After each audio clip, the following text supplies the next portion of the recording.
देखिए अपन इसमें नेज अर्धचालकों में जो अपन ने पढ़ा था कि उसके प्रकार कौन से थे, वो अपन ने प्रकार जान लिए थे। साथ के साथ अपन ने ये जान लिया था कि नेज अर्धचालक जो है वो किस प्रकार से कुचालक की भांति और किस प्रकार से चालक की भांति व्यवहार करते हैं, ये अपन ने समझ लिया था। अब अपन इसमें जानेंगे इन अर्धचालकों में धारा चालन, यानी कि करंट फ्लो जो होता है वो किस प्रकार से होता है। जब अपन इस नेज अर्धचालक को किसी बाह्य विद्युत धारा के स्रोत से अपन जोड़ देते हैं या विद्युत क्षेत्र लगा देते हैं, तो आपको पता है अपन ने जान लिया था कि नेज अर्धचालक में आवेश वाहक के रूप में इलेक्ट्रॉन और होल होते हैं। जो होल होते हैं वो तो विद्युत क्षेत्र की दिशा में गमन करते हैं और इलेक्ट्रॉन विद्युत क्षेत्र की विपरीत दिशा में गमन करते हैं, परंतु जो परिणामी धारा होती है वो एक ही दिशा में होती है। यानी परिणामी धारा इलेक्ट्रॉन के कारण कुल धारा और होल के कारण कुल धारा का क्या होती है, योग होती है। तो अपन जो नेक्स्ट टॉपिक पढ़ने जा रहे हैं वो है अर्धचालक में विद्युत चालन। अर्धचालक में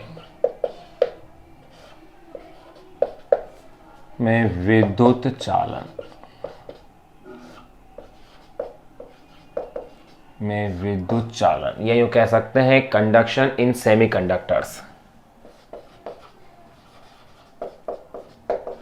कंडक्शन इन सेमीकंडक्टर्स।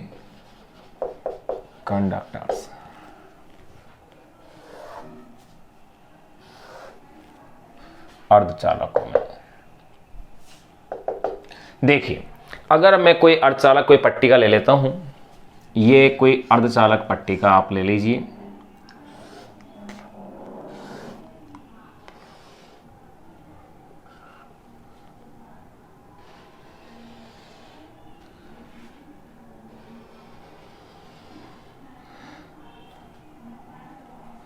और इस अर्धचालक पट्टिका को किसी बाह्य स्रोत से संयोजित कर दीजिए।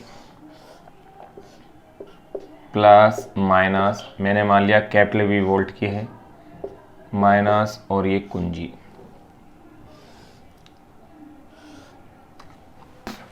अपन इसे किसी इस बाह्य स्रोत से अपन ने क्या कर दिया, इसको संयोजित कर दिया है।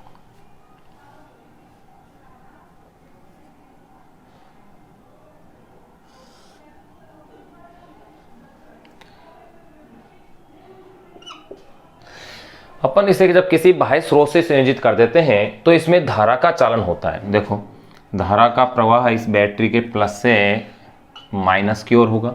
मैंने मान लिया वो करंट कैपिटल I है, लेकिन ये आप अच्छे से जानते हैं कि इस अर्धचालक में आवेश वाहक के रूप में इलेक्ट्रॉन होंगे और साथ में इसमें क्या होंगे, होल होंगे।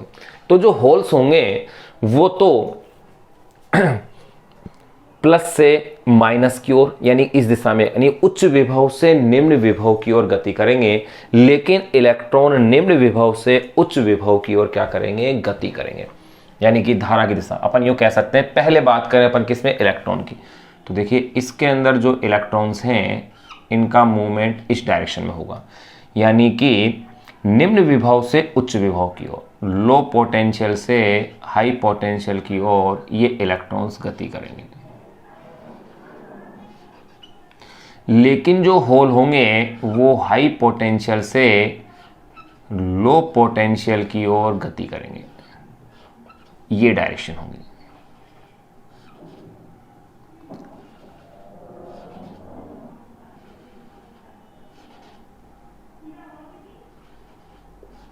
ये इस तरह से, यानी कि इलेक्ट्रॉन तो जो है लो पोटेंशियल से हाई पोटेंशियल की ओर, लेकिन होल जो होंगे वो हाई पोटेंशियल से लो पोटेंशियल की ओर, इस तरह से।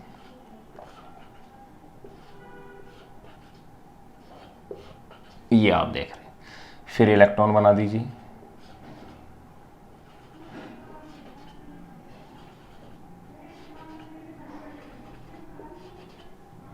फिर आप फिर होल ले लीजिए,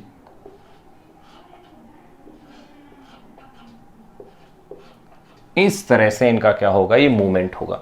अब इनके कारण रिजल्टेंट करंट ये है, विद्युत क्षेत्र प्लस से माइनस इस डायरेक्शन में है। तो देखिएगा, अर्धचालकों में विद्युत चालन अपन पढ़ रहे थे, मैं कह सकता हूं बाह्य विभवांतर। अगर अपन बाह्य विभवांतर नहीं लगा रहे होते हैं तो इनकी यादृच्छिक गति होती है, रैंडम होती है। तो मैं इसमें कह देता हूं कि बाह्य विभवांतर लगाने पर संयोजी बैंड के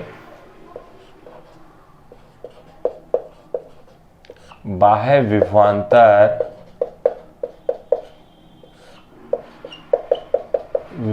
लगाने पर संयोजी बैंड के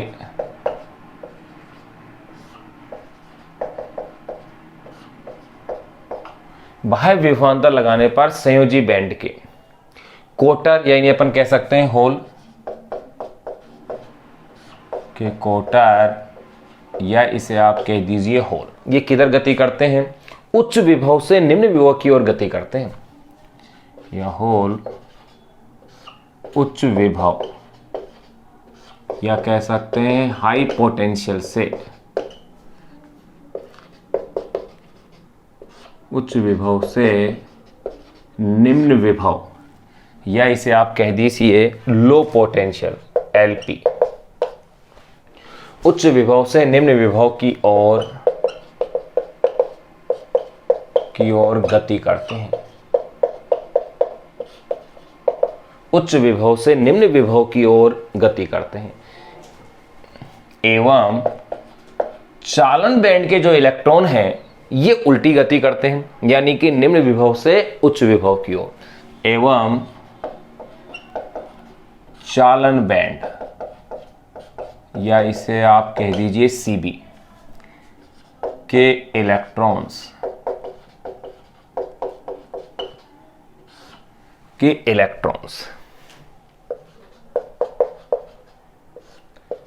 निम्न विभव लो पोटेंशियल से उच्च विभव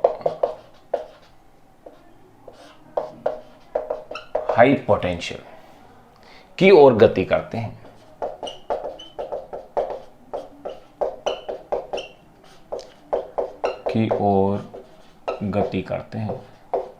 परंतु लो से हाई पोटेंशियल की ओर गति करते हैं, परंतु दोनों के कारण धारा की दिशा समान होती है।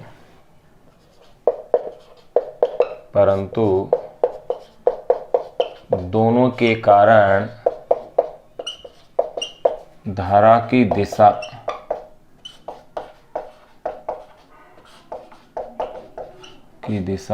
समान होती है। अगर धारा की दिशा समान है तो इसलिए अगर अपन इसकी कुल धारा देखें तो देखो, इसलिए कुल धारा I इज इक्वल टू ये हो जाएगा IE प्लस IH, यानी इलेक्ट्रॉन के कारण धारा प्लस होल के कारण धारा। अब देखो भाई, इसमें इस डेरिवेशन को आगे बढ़ने से पहले आपको एक धारा विद्युत के नाम से जो अपना एक चैप्टर है, उस चैप्टर के कुछ कॉन्सेप्ट जैसे अपवाह वेग, ड्रिफ्ट वेलोसिटी, एकांक आयतन में इलेक्ट्रॉन घनत्व, इनके बारे में थोड़ा सा अपन को जानना पड़ेगा। तो देखो मैं साइड में इन पॉइंट्स के बारे में लिख देता हूं क्योंकि बार बार अपने पास यूज होंगे। नंबर 1, सबसे पहले बात करूं मैं धारा और अपवाह वेग में संबंध। तो देखो, धारा व अपवाह वेग यानी कि ड्रिफ्ट वेलोसिटी में संबंध, जो कि उस चैप्टर का हिस्सा है लेकिन काम में यहां आ रहा है। ये संबंध होता है, अगर मैं धारा को स्मॉल आई से लेता हूं तो वहां फॉर्मूला आपने जाना है, small I is equal to NeAVD। यहां पर N एकांक आयतन में आवेश वाहक है, E आवेश वाहक पर आवेश है, A अनुप्रस्थ काट क्षेत्रफल है और VD है यहां पर अपवाह वेग। एक तो फॉर्मूला ये यूज होगा, ये आपको ध्यान रहना चाहिए। नंबर 2 अगर मैं बात करूं धारा घनत्व की, तो देखिएगा धारा घनत्व, इसे अगर जैसे लिखें तो एकांक क्षेत्रफल के लिए जो धारा है यानी कि I/A, इसे कहते हैं अपन धारा घनत्व। एक फॉर्मूला और यहां यूज होगा, वो है अपवाह वेग और विद्युत क्षेत्र की तीव्रता में संबंध। तो ध्यान रहे, अपवाह वेग आरोपित विद्युत क्षेत्र की तीव्रता के क्या होता है, समानुपाती होता है। और जैसे ही अपन इस प्रोपोर्शनल के साइन को हटाते हैं, कांस्टेंट म्यू लगता है। इस कांस्टेंट म्यू को कहा जाता है गतिशीलता, मोबिलिटी, जो कि इलेक्ट्रॉन और होल के लिए क्या होती है, अलग अलग होती है। एक कॉन्सेप्ट और यहां पर अपने पास काम आएगा उसी चैप्टर का, नंबर 4, वो है धारा घनत्व जे और विद्युत क्षेत्र की तीव्रता ई का अनुपात। इसे रिप्रेजेंट करेंगे अपन सिग्मा से और इसे कहा जाता है विशिष्ट चालकता। तो ध्यान रहे यहां अपन इस डेरिवेशन को अर्धचालकों में विद्युत चालन को अपन कंप्लीट करें, एक अच्छी डेरिवेशन है। इसके आंकिक प्रश्न भी अपन साथ साथ ही इसके सोल्व करेंगे। तो ध्यान रहे इससे इस डेरिवेशन को करने के लिए पहले अपन को ये चारों पॉइंट अपने क्लियर होने चाहिए। पहला पॉइंट, धारा और अपवाह वेग। धारा से तात्पर्य हमेशा अपना है विद्युत धारा। I इजिकल टू NEAVD ये संबंध होता है। धारा घनत्व का फॉर्मूला होता है धारा बटे क्षेत्रफल, एकांक क्षेत्रफल की धारा। फिर मैंने बताया अपवाह वेग और विद्युत क्षेत्र तीव्रता के मध्य संबंध, अपवाह वेग और विद्युत क्षेत्र की तीव्रता के मध्य संबंध। यहां अपवाह वेग विद्युत क्षेत्र की तीव्रता के क्या है, समानुपाती। जैसे ही समानुपाती चिन्ह को हटाते हैं नियतांक क्या लग गया, म्यू। इस म्यू को कहा जाता है गतिशीलता या मोबिलिटी। फिर धारा घनत्व और विद्युत क्षेत्र की तीव्रता का जो अनुपात है वो कहलाता है विशिष्ट चालकता। और इस विशिष्ट चालकता का जो व्युत्क्रम होता है, रेसिप्रोकल होता है, इनवर्स होता है, वो होता है विशिष्ट प्रतिरोध या उसे कहते हैं प्रतिरोधकता। तो ये पॉइंट अपने इसमें काम आएंगे। तो देखो मैंने यहां लिख दिया, इसलिए कुल धारा I बराबर IE प्लस IH। अब देखो इस फॉर्मूले से देखें अपन कह सकते हैं धारा व अपवाह वेग के मध्य संबंध से, अगर इस संबंध से देखें तो देखिएगा IE का जो मान होगा वो इस फॉर्मूले के अकॉर्डिंग क्या बनेगा, Ne यानी कि इलेक्ट्रॉन का घनत्व, फिर इनटू इलेक्ट्रॉन पर आवेश, ध्यान रखना यहां बेस में E है, इनटू A, फिर उसके बाद इलेक्ट्रॉन का अपवाह वेग जिसे मैं लिख रहा हूं VE, एवं अगर इसे ही मैं होल के संदर्भ में बात करूं तो ये हो जाएगा IH बराबर NH यानी एकांक आयतन में होल की संख्या या होल घनत्व भी कह सकते हैं अपन। होल घनत्व काउंट करेंगे अपन संयोजी बैंड में और इलेक्ट्रॉन घनत्व होगा चालन बैंड में। फिर होल पर आवेश इलेक्ट्रॉन के आवेश के तुल्य है, क्षेत्रफल A है ये, और ये हो जाएगा VH। धारा व अपवाह वेग के मध्य संबंध से ये इक्वेशन आ रही है। तो देखो इसलिए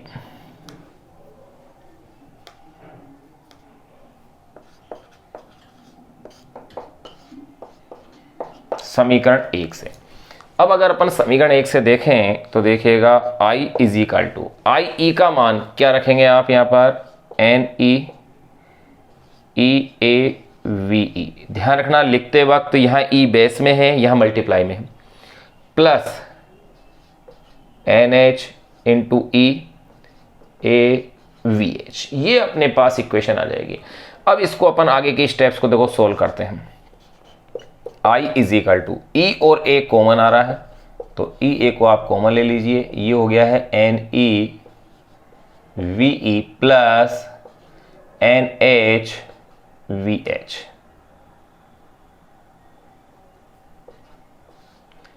ये मेरे पास इक्वेशन नंबर 2 आ गई है। अब इसी इक्वेशन को मैं आगे और बढ़ा सकता हूं। ये तो देखो धारा के लिए रूप में एक फॉर्मूला ये आ गया। ये आपको सारे फॉर्मूले ध्यान रखने हैं क्योंकि आंकिक प्रश्न जो न्यूमेरिकल्स है वो अपन इनकी सहायता से हल कर पाएंगे। ये आपको डेरिवेशन पूरी स्टेप्स ध्यान रहनी चाहिए। अब देखिएगा इसमें फिर आप आगे बढ़िएगा, I अपॉन में A equal to E NEVE NHVH। अभी मैंने बताया धारा बटे क्षेत्रफल, इसे कहा जाता है धारा घनत्व, यानी ये इक्वेशन बन जाएगी मेरे पास धारा घनत्व। तो देखो मैं क्या कह सकता हूं, चूंकि I अपॉन में A इजिकल टू J, इसे आप कह दीजिए धारा घनत्व, इसलिए J इजिकल टू, अब ये फॉर्मूला क्या बन जाएगा मेरे पास, E NEVE plus NHVH, equation number 3। ये लीजिए एक इक्वेशन मेरे पास ये आ गई, इक्वेशन नंबर 3 तक मेरे पास बातें आ गई।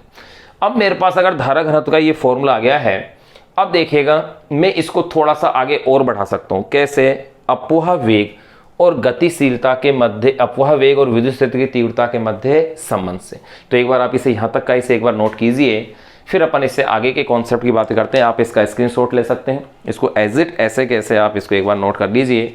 फिर अपन इसके आगे की बात देखते हैं। देखो मैंने क्या कहा, अर्धचालकों में विद्युत चालन, कंडक्शन इन सेमीकंडक्टर्स, बाह्य विभवांतर लगाने पर संयोजी बैंड के कोटर यानी होल उच्च विभव से निम्न विभव की ओर गति करते हैं, हाई पोटेंशियल से लो पोटेंशियल की ओर गति करते हैं, एवं चालन बैंड के इलेक्ट्रॉन्स निम्न विभव यानी लो पोटेंशियल से उच्च पोटेंशियल की ओर यानी हाई पोटेंशियल की ओर गति करते हैं, परंतु दोनों के कारण धारा की दिशा समान होती है।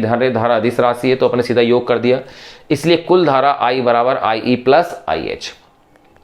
धारा व अपवाह वेग के मध्य संबंध से IE बराबर ये होगा और IH बराबर ये वैल्यूज होंगी।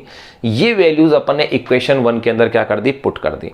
फिर आपने क्या देखा, इन दोनों में से E को कॉमन ले लिया और साथ में A भी कॉमन आ गया, E इंटू ए। फिर I अपोन में A को इधर अपोन में लिया है तो I अपोन में क्या बन गया, धारा घनत्व। तो J इज इक्वल टू, ये इक्वेशन नंबर मेरे पास थर्ड आ गई है।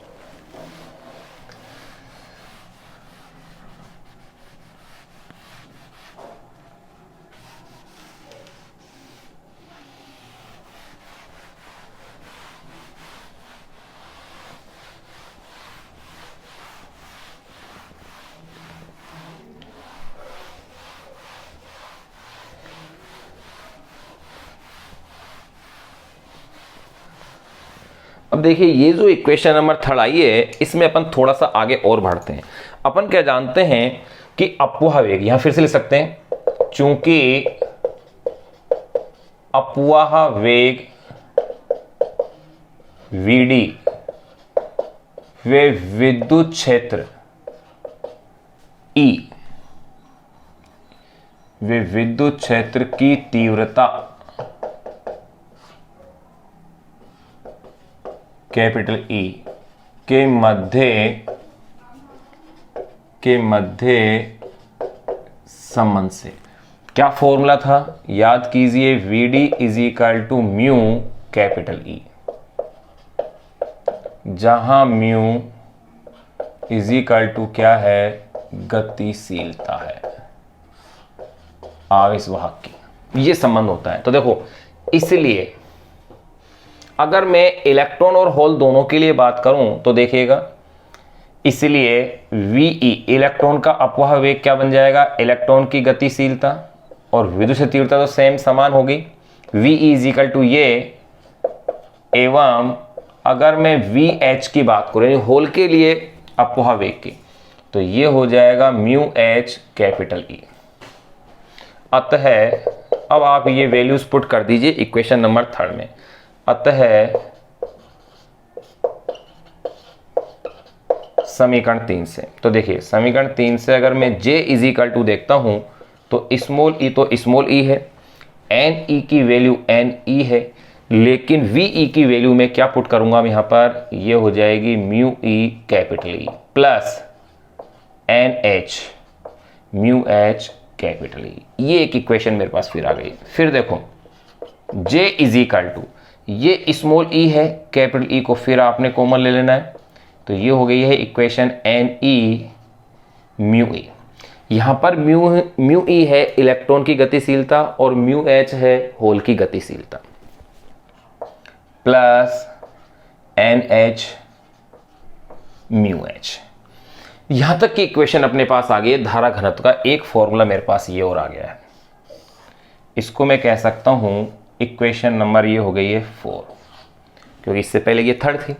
अब इक्वेशन नंबर 4 आ गई है। अब इसको अपन थोड़ा सा आगे और बढ़ा सकते हैं, कैसे वो देखिएगा, J अपोन में E is equal to small e NE mu E plus NH mu है।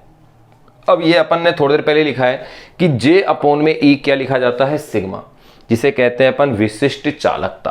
तो देखिएगा, चूंकि धारा घनत्व बटे में विद्युत क्षेत्र की तीव्रता इज इक्वल टू सिग्मा, और इसे कहेंगे अपन विशिष्ट चालकता,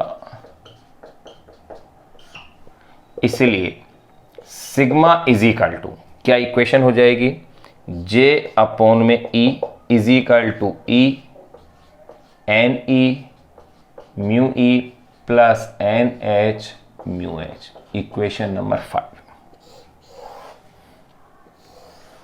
ये लो, एक इक्वेशन अपने पास ही आ गई, इक्वेशन नंबर 5 तक अपन आ गए हैं। और इस विशिष्ट चालकता का जो व्युत्क्रम होता है उसे अपन कहते हैं विशिष्ट प्रतिरोध। एक बार आप इसे नोट कीजिए यहां तक का। अब देखिए, चूंकि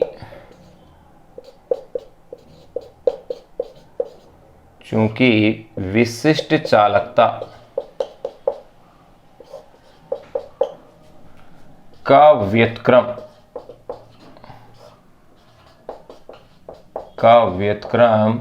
विशिष्ट प्रतिरोध रो होता है, इसलिए विशिष्ट प्रतिरोध रो इज इक्वल टू 1 में सिग्मा इज इक्वल टू, मैं इसे कह सकता हूं 1 में E N E mu E plus N H mu H. Equation number 6, ये एक इक्वेशन अपने पास ही आ गई। नंबर 6 की इक्वेशन तक अपन आ गए। अब देखो भाई, यहां तक कि अपने पास आ गए। अपन एक चीज अच्छे से जानते हैं कि नेज अर्धचालकों में इलेक्ट्रॉन घनत्व और होल घनत्व का मान क्या होता है, समान, यानी एन ई और एन एच इनकी वैल्यू क्या होती है, इक्वल होती है। एक बार आप इसे यहां तक का नोट कीजिए। इक्वेशन नंबर 6 तक अपन आ चुके हैं, इक्वेशन नंबर 5 और इक्वेशन नंबर 6।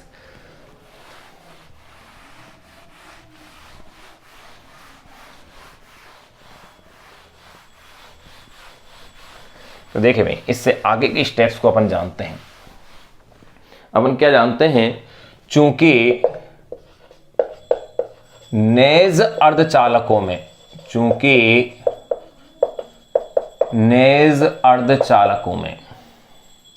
इनके लिए क्या होता है, इलेक्ट्रॉन घनत्व और होल घनत्व दोनों का मान समान होता है। चूंकि नेज अर्धचालकों में एन ई बराबर N H is equal to, इसे क्या लिखा जाता है, एन आई, जो अपन पढ़ चुके हैं पहले। तो देखिएगा, इसलिए सिग्मा इज इक्वल टू क्या फॉर्मूला बन जाएगा, ई को ई रहने दिए तो अपन यो कह दें, इसलिए समीकरण 5 वे समीकरण 6 से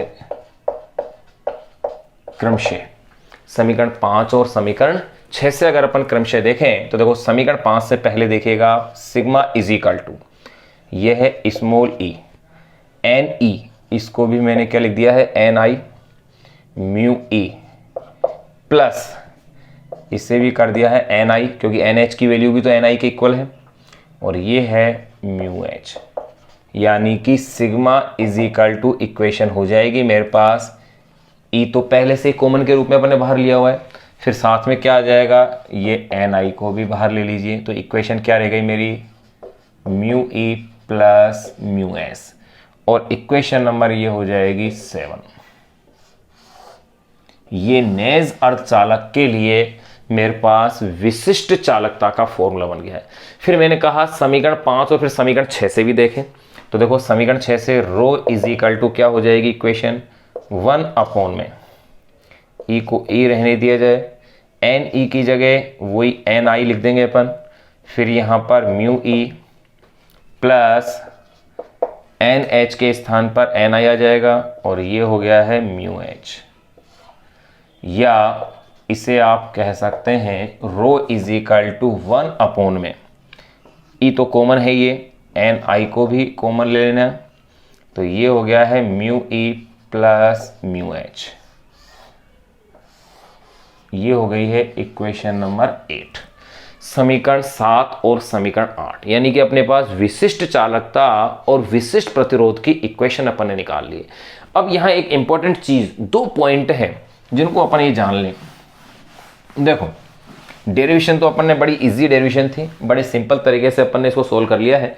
अब एक कॉन्सेप्ट जान लें कि इलेक्ट्रॉन और जो होल होते हैं, इनमें से इलेक्ट्रॉन की गतिशीलता होल की गतिशीलता की तुलना में क्या होती है, ज्यादा होती है। अगर इलेक्ट्रॉन की गतिशीलता ज्यादा है, इलेक्ट्रॉन की गतिशीलता होल की तुलना में क्या है, ज्यादा, क्यों, क्योंकि होल का प्रभावी जो द्रव्यमान होता है इलेक्ट्रॉन के प्रभावी द्रव्यमान से थोड़ा सा क्या होता है, ज्यादा होता है। एक तो पॉइंट अपन ये नोट करेंगे। एक पॉइंट और अपन नोट करेंगे कि आप देखते हो कि जो चालक होते हैं, यानी जो धातु होते हैं, मेटल्स होते हैं, उनमें धारावाहक के रूप में केवल इलेक्ट्रॉन्स भाग लेते हैं, उसको अपन कहते हैं एकल ध्रुवीय चालन, यानी यूनिपोलर कंडक्शन कहते हैं, एकल ध्रुवीय चालन कहलाता है। लेकिन नेज अर्धचालकों में इलेक्ट्रॉन और होल दोनों धारा चालन में भाग लेते हैं। इस प्रकार के धारा चालन को कहा जाता है द्विध्रुवीय धारा चालन। तो ये पॉइंट अपन इसमें नोट कर लेते हैं। देखो क्या लिख लेते हैं अपन लिख सकते हैं, चूंकि कोटर का प्रभावी द्रव्यमान, या कह दीजिए होल का, चूंकि कोटर, या इसे अपन कह दें होल का प्रभावी द्रव्यमान, चूंकि कोटर का प्रभावी द्रव्यमान या इफेक्टिव मास कह दीजिए आप इसे, इफेक्टिव मास इलेक्ट्रॉन के प्रभावी द्रव्यमान से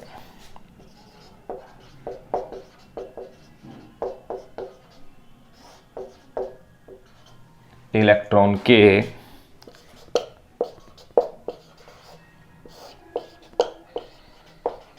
प्रभावी द्रव्यमान से थोड़ा सा ज्यादा होता है, द्रव्यमान से थोड़ा सा ज्यादा होता है। अगर ये थोड़ा सा द्रव्यमान ज्यादा है तो अपन ये कह सकते हैं, इसीलिए यूं कह सकते हैं, यही कारण है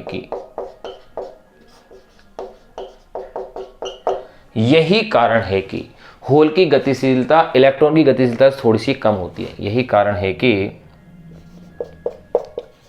कोटर यानी कि होल की गतिशीलता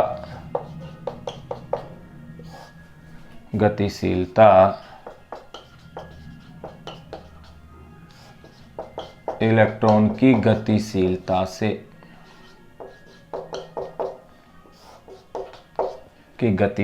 से थोड़ी सी कम होती है। ये लो, ये एक अपन एक पॉइंट लिख दिया है। यहां नोट लगा के एक पॉइंट और लिख सकते हैं अपन, यो कह सकते हैं अपन कि नेज अर्धचालकों में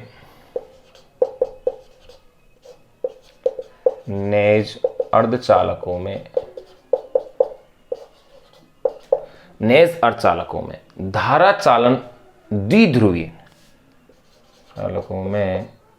चालन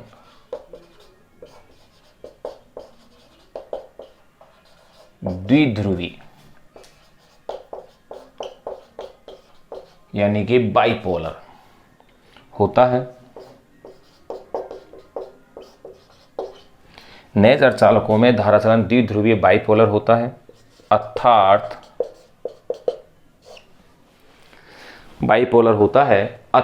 धारा चालन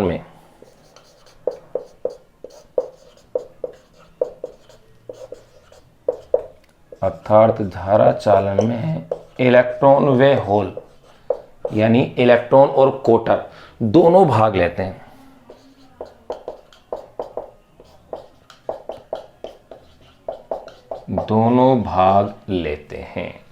जबकि चालकों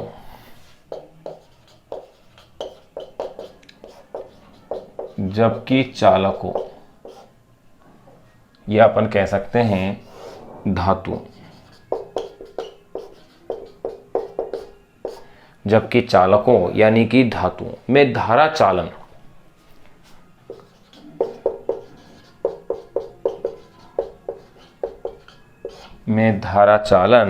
एकल ध्रुवी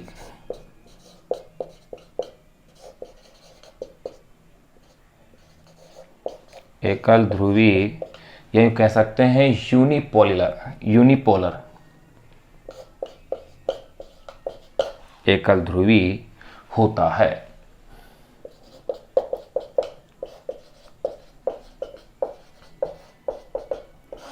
अर्थात धारा प्रवाह में केवल इलेक्ट्रॉन भाग लेते हैं।